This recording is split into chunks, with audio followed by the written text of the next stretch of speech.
Wakristo wengi na kama sio wote wanasema eti wameokoka na ni wana au watoto wa Mungu. Watumishi wengi, wawe ni wachungaji, wawe ni maaskofu, wawe ni waimbaji, wanasema eti wameokoka na ni wana wa Mungu, lakini hawa wote bado wanatenda dhambi. Asilimia kubwa ya watu hawa bado wanaishi katika dhambi, bado hawajabatizwa katika Kristo Yesu, bado hawajazikwa pamoja na Kristo Yesu, wameshindwa pia kuenenda katika upya wa uzima, na bado ni watumwa wa dhambi kwa sababu wako hai katika dhambi na ni wafu katika Mungu. Mpendwa na wewe unanitazama na kunisikiliza, napenda nikwambie wazi kwamba vita bado inaendelea, na wewe kama askari wa Yesu Kristo unatakiwa kujua wazi kwamba wakati wote uko vitani, na lazima usimame imara na uhakikishe kwamba kweli wewe ni mwana au ni mtoto wa Mungu aliye hai. Ninakusalimu katika jina la Bwana wetu Yesu Kristo, popote pale ulipo na unaponitegea sikio katika siku ya leo. Napenda nichukue nafasi hii kukushukuru sana kwa kuweza kuungana nami katika siku ya leo kuyapokea maneno ya Mungu. Kumbuka siku zote tunamhubiri na kumtangaza Bwana wetu Yesu Kristo. Kwa hiyo nikushukuru sana na nikutamkie baraka katika jina la Bwana wetu Yesu Kristo. Hapo ulipo mpendwa, kumbuka siku zote kwamba naye kufikishia ujumbe huu ni mwinjilisti Edmond Obedi, na ujumbe huu unakufikia moja kwa moja mpendwa kutoka kwenye channel hii ya Canada Christ Holy Followers, na pia katika channel ya Mkombozi Ministry, na mkombozi tunayemtangaza ni Bwana wetu Yesu Kristo, hakuna mwingine tena. Yeye ndiye mkombozi wetu, yeye ndiye mwokozi wetu. Na wewe hapo ulipo, usiwakimbilie wanadamu, usiwatazame wanadamu, maana maandiko matakatifu yanasema wazi kwamba amelaaniwa yeyote anayemtegemea mwanadamu. Mpendwa, lazima ujifunze kumtegemea Yesu, lazima ujifunze kumwamini Yesu Kristo hata asipotenda. Sijui wewe unataka Mungu akutendee nini, sijui wewe unamuomba Mungu nini, lakini mpendwa, anikumbusha wazi kwamba maandiko matakatifu yanasema kwamba kama wewe uko ndani ya Yesu Kristo, chochote utakachokiomba au lolote utakaloomba kupitia Yesu Kristo, Yesu atatenda ili kwamba Baba apate kutukuzwa kupitia mwana. Haleluya! Na amesema mpendwa, lolote utakaloliomba kwa jina la Yesu Kristo atatenda, na sio kwa jina la dini fulani. Unajua wengi wenu mmefia kwenye dini, mnakimbilia dini siku zote, mnapambana vita vya dini, na mnawakimbilia sana hawa wanadamu. Na ndio maana unakuta watu wengi wanamfahamu sana mchungaji wao au askofu wao kuliko wanavyomfahamu Yesu Kristo. Lakini cha kushangaza, bado hawa ambao ni watu wa dini, watu wa mchungaji, watu wa askofu, watu wa mwinjilisti, sijui watu wa nani, bado wanajiita kwamba ni wana wa Mungu au ni watoto wa Mungu. Sasa sijui hapo wewe ulipo kama unajiita kweli ni mwana wa Mungu au mtoto wa Mungu. Maana ni watu wengi wanajipotosha siku hizi tulizonazo kwa kudhani na kwa kuamini kwamba wao ni watoto wa Mungu au wana wa Mungu.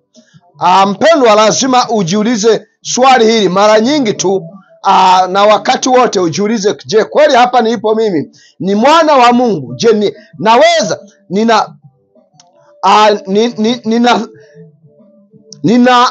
nina uwezo wa kujiita mwana wa Mungu aliye hai au mtoto wa Mungu? Ninayo thamani ile au kitu kile ambacho kinanifanya niitwe mwana wa Mungu? Maana ujumbe ambao nakufikishia katika siku ya leo, kadri Roho wa Mungu anavyoniongoza mpendwa, ni ujumbe unaosema hawa hapa ni wana wa Mungu kweli.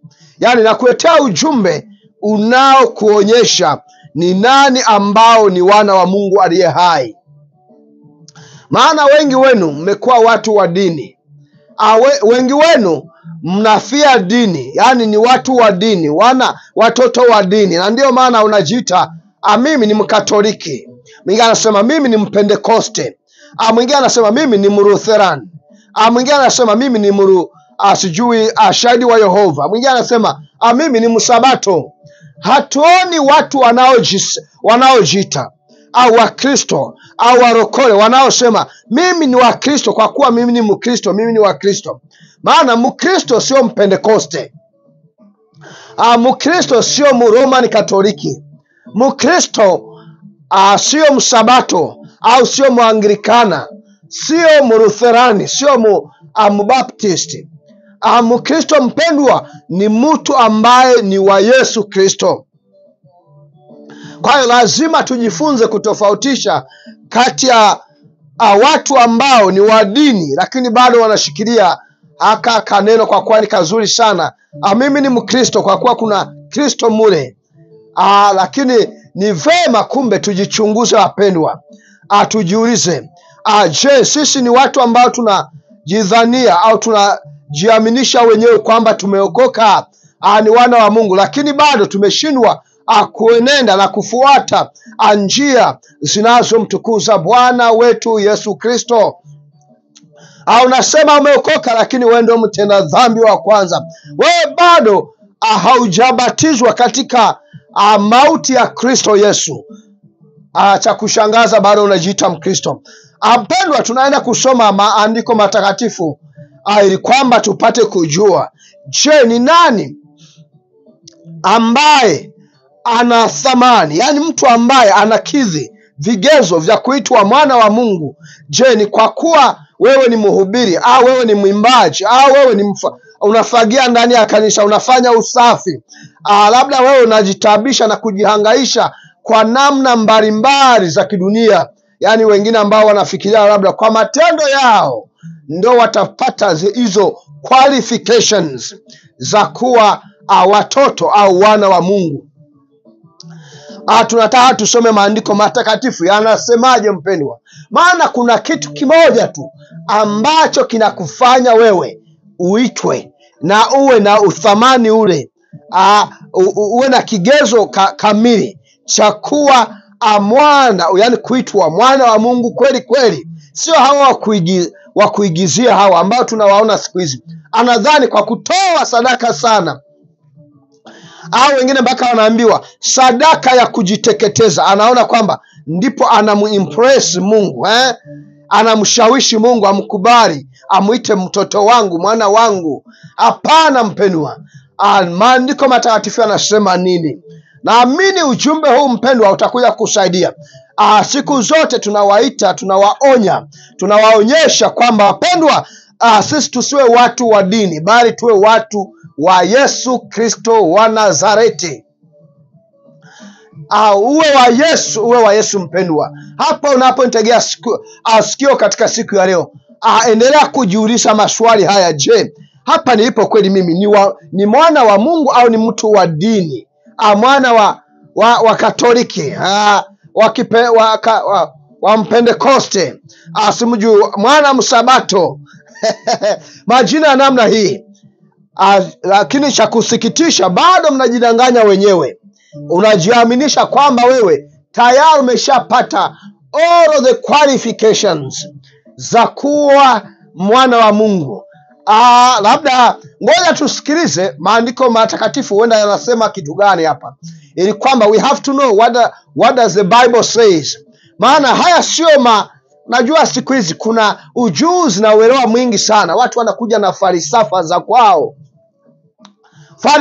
kwao, definition ya kwao. Mwingine anachukua vya mtu alivyoviundaunda akavirusha kwenye mfumo. They throw those things into the system. Na sisi tumefundishwa mambo hayo kwa miaka na miaka, tukapotoshwa, na ni kama vile mtu ameshapata kansa ya mafundisho na mahubiri. Wapendwa, we have the Bible. Tuna maandiko matakatifu. That is why you have to read the Bible. Lazima utumie muda, mpendwa. Try your best. Moja ya vitu ambavyo mwovu shetani hapendi wewe ufanye ni kusoma neno. Maana Yesu alisema, na maneno yangu yakae kwa wingi ndani yenu. Kwa hiyo shetani anachohakikisha anafanya ni kwamba usisome Biblia. Ushanunua Biblia hata ujui uliweka wapi. Haujui kabisa. The last time you touch your Bible ni pale ulipoinunua ukaja nayo nyumbani, and then you throw it somewhere and you no longer know where it can be found. Hiyo ni shida kubwa sana. Hicho ni kifo cha kiroho, mpendwa. Kwa hiyo lazima tuinuke, mpendwa, tusome maandiko matakatifu. Hakikisha maneno ya Mungu yamekaa kwa wingi ndani yenu. Hizi ni nyakati za mwisho. We are in the last days. This is the end time. End time. Our Savior is coming very soon. Yesu anarudi, mpendwa. Aliweka wazi ili kwamba hawa matapeli, hawa mafisadi, hawa waovu, hawa mashetani waovu sana, wasije wakakupotosha na kukudanganya. Wanakuja wanakwambia, toa sadaka uiteketeze, ndipo Mungu atakukubali. Sijui sadaka ya kuvunja laana za ukoo, sijui za mabibi na mababu na mabwana na you name them. I don't know. It's a lot of things going on. Kwa hiyo mpendwa, sisi tunachotaka kujua ni wana halisi wa Mungu aliye hai, wale ambao wana sifa na vigezo vyote vya kuitwa wana wa Mungu. Mpendwa, sio kwa kuwa wewe unahubiri wetu ndio ujifanye kuwa mimi ni mwana wa Mungu aliye hai, nikisema Mungu amesema nisikilizane, mambo kama haya. Au kwa kuwa unaimba you wanna impress everybody, kwamba wewe tukujue kama unamtumikia Mungu aliye hai. Na shetani aliwahi kumtumikia Mungu more than what you do today. Yani siamini kama kweli hapa duniani ameshawahi kutokea mtu ambaye amemtumikia Mungu kuliko shetani alivyowahi kumtumikia Mungu. Maana yule anajua siri zote za huko. Mimi na wewe bado we are still trying, and we don't even know what our future holds. Ndio maana mpendwa, lazima wewe ung'ang'anie kwa Yesu. Lazima wewe umshikilie Yesu. Hao wengine weka kando, weka pembeni. Unataka injili kamili ya Yesu Kristo inayokuambia tengeneza na Yesu. Kaa mkao wa kwenda. Akija Yesu tunaenda. Tukipitia dhiki kubwa, mpendwa, sisi tuko tayari. We are ready. We are prepared for anything. Huyu ndo askari wa Yesu Kristo, na Yesu anataka watu ambao ni maaskari wako wamekaa kijeshi, sio watu wenye hofu. Yani mtu anasema hiki, mtu naona kama umeshaanza kufa. Yani mtu anakupa vitisho, unaona kama umeshaanza kufa. You are running out of the breath. Yani unakosa pumzi kwa maneno ya mtu amesema tu. Si bora afa, mpendwa. Lazima ujue wewe ni uko ndani ya Yesu Kristo. Hakuna askari aliye hodari kupita sisi ambao tuko ndani ya Yesu Kristo. Na ndio maana ukipiga hatufi. Ukisema hivi hatuachi kuongea, tunaongea, tunakemea unyanyasaji, maovu ya kila namna yanayotokea katika dunia hii, na kuhakikisha kwamba tunaishi na kutenda haki sote. There is no exclusion. I will never exclude anybody.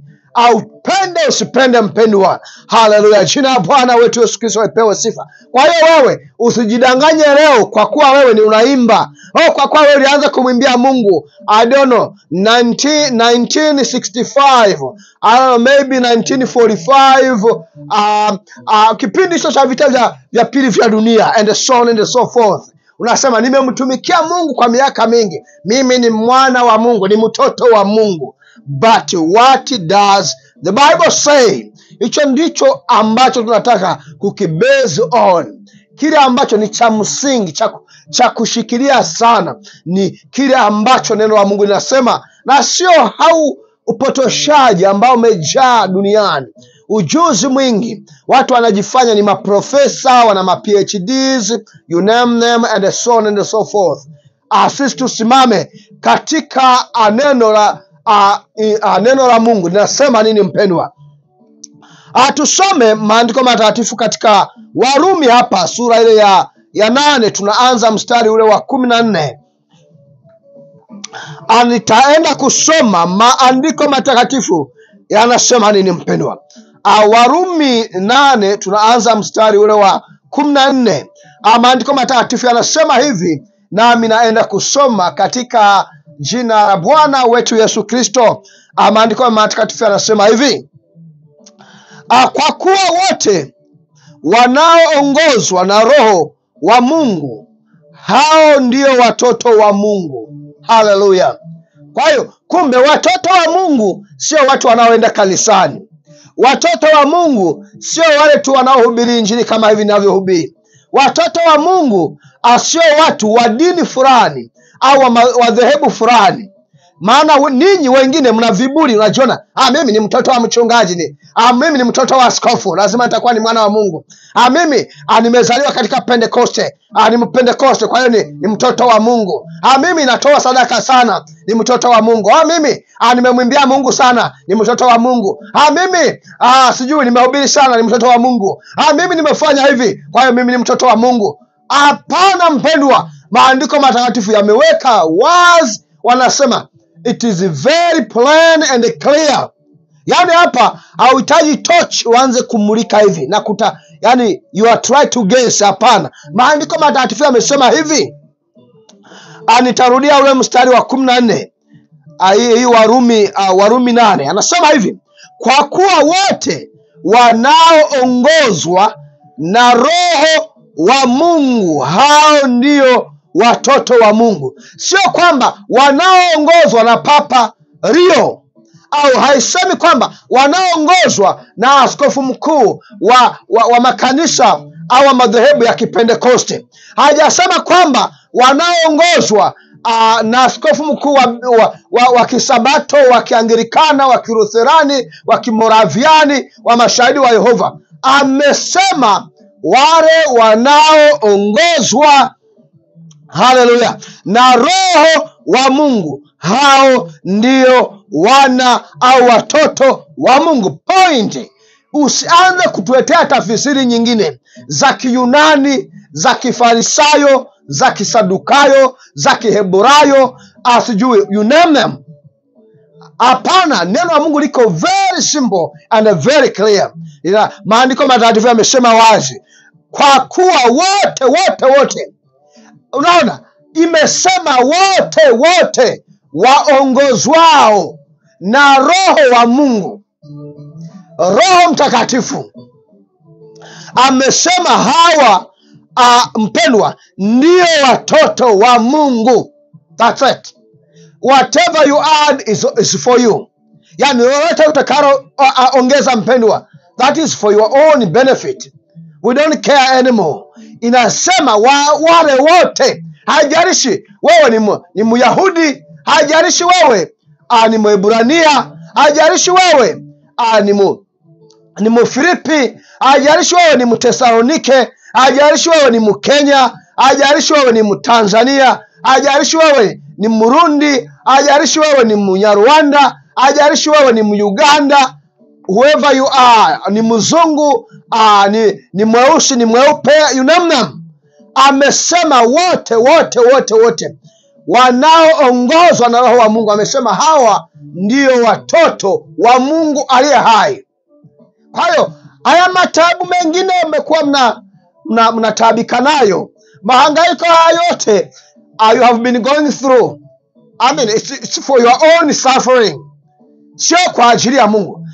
It does not guarantee you the justification or the qualification to become mtoto wa Mungu. Hadi matatizo yako na taabu zako wewe unazohangaika nazo huko, amesema, je, unaongozwa na Roho wa Mungu? Haya mengine masadaka ya kujiteketeza, 10%, 50%, 40%, you name them, pendwa, hizo ni taabu za kwenu wengine.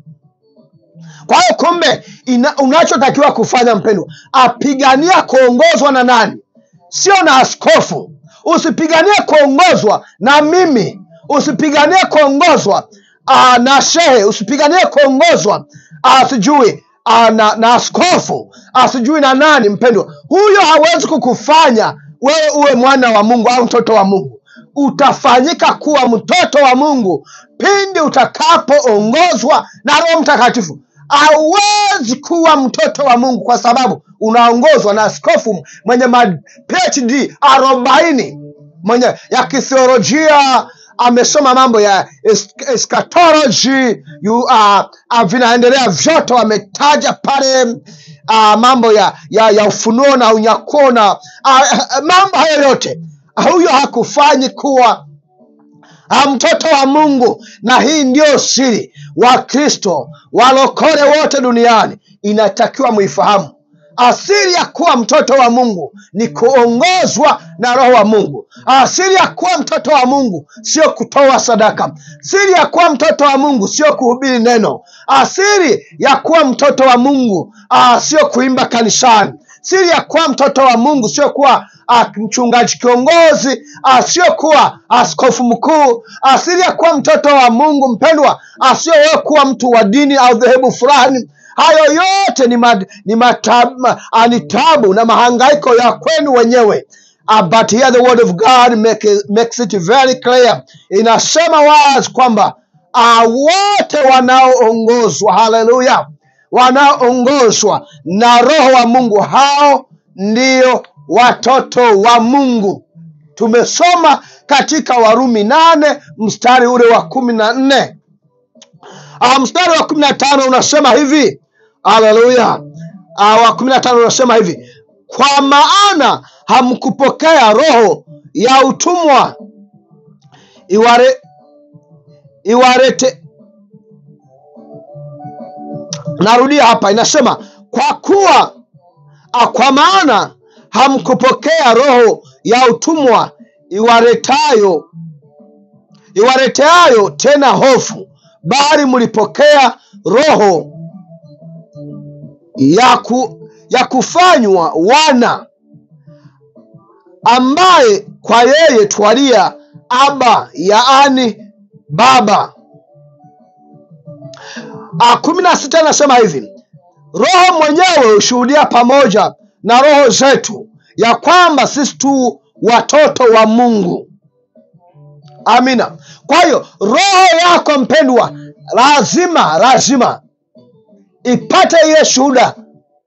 Yaani yule Roho wa Mungu aliye ndani yako anayekuongoza pamoja na roho wako, kwa pamoja mpendwa, lazima watoe shuhuda na wewe upate kujua kweli, hapa mimi ni mtoto wa Mungu au ni mwana. Unalia Abba Father. So when you go before God, hauendi kubweka maana umeenda kwa baba yako na unajua upendo baba anaokuwa nao kwa mtoto, yani ni wakufa. Na ndio maana akamtoa mwana wake wa pekee Yesu Kristo, akatufia mimi na wewe, na siku ya tatu akafufuka, yuko hai. Haleluya. Huyu ndiye Yesu ninayemhubiri kwenu wapendwa. Huyu ni Yesu aliyeshinda kifo na mauti, Yesu aliyemshinda adui yetu. Na neno la Mungu linasema wazi kwamba aliye ndani yako mpendwa ni mkuu kuliko yeye aliye hapa duniani. Na unajua dunia hii iko chini ya mamlaka au ya nguvu za giza. Nguvu za giza. Lakini nikutie moyo tu kwamba usiwe na hofu yoyote, usiogope chochote. Hawa watesi, hawa wanaokutisha, wanaotoa vitisho kwako, wanaweza kuua huu mwili, our physical body, lakini hawawezi kuua wewe ambaye ni halisi. Na ndio maana lazima tusimame imara wapendwa. Tunapoenda kwa Baba tunasema, sisi ni wana, tunalia Abba Father. Aba, baba yetu. Imagine unaenda kwa Mungu unamwita Baba, nashukuru, unaomba Baba, asante Mungu kwa kuwa umetenda kupitia mwana wako wa pekee Yesu Kristo, nami ninapokea uponyaji. Sio unaanza kukimbia kwa manabii na mitume na hao mataperi, hao majambazi, hao wanaowaibia, wanaowanyanyasa, wanaowatesa. Mnadhani kwamba kwa kuwasikiliza wao, kwa kuwainamia wao. Na hapa sisemi kwamba uende na uanze kutotii watumishi wa Mungu, hapana. Lakini kama anakufundisha mambo ambayo ni tofauti na vile maandiko matakatifu yanasema, mpendwa, bora usimsikilize mwanadamu, bora usimtii mwanadamu, ukamtii Mungu. Maana mpendwa, mwanadamu hana mbingu ya kukupeleka. Aliye na mbingu ni Mungu aliye hai. Kwa hiyo usikubali kupotoshwa na mtu yeyote hapa duniani. Haleluya. Kwa hiyo mpendwa, niamini katika ujumbe wa leo umeweza kugundua na kufahamu wazi jinsi ya kutambua kweli kama wewe ni mtoto au ni mwana wa Mungu. Achana na hawa wanaojigamba tu, wanaojisifia wao wenyewe huku wakisema wameokoka, ni watoto wa Mungu, ni wana wa Mungu, ni watumishi wa Mungu, lakini bado hawa wanatenda dhambi, bado hawa wanaishi katika dhambi, bado bado hawajabatizwa katika Kristo Yesu. Hawa bado hawajabatizwa katika mauti ya Kristo. Hawa wanaojidai na kujidanganya na kujisifu kwamba ni wana wa Mungu, wameokoka, bado mpendwa, wameshindwa kuenenda katika upya wa uzima. Bado watu hawa ni watumwa wa dhambi, kwa sababu wako hai katika dhambi na wamekufa katika Mungu. Na maanisha kwamba wameshindwa kuenenda katika upya wa uzima. Watu hao mpendwa, usiwe kama watu wa namna hiyo.